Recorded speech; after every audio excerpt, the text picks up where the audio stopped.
Efa ndresaka an'izay vaovao ny fahasalamana izay ihany moa isika dia isan'ny tapaka tao anatin'ny Congrès national fa 1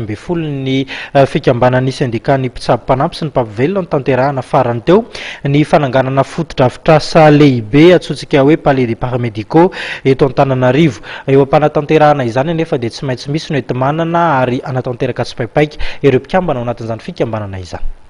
Ny vina mandritra ny folo taona izay ataon'ny paramédicaux dia isy zany ny fananganana palais des paramédicaux eto Antananarivo ka tapaka tamin'izany fa ny paramédicaux dia anao latsakemboka eo amin'ny 9 ariary eo dia anomboka amin'ny taona ambony io zany ny asa fanorenana dia voatsangana somatsara tany amin'ny congrès ihany koa zany ny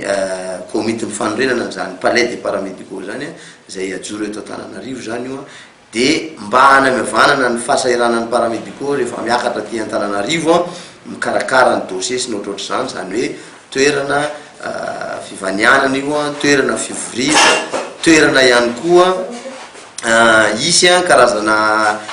infirmerie ary hita ao anatin'io palais des paramédicaux io koa zany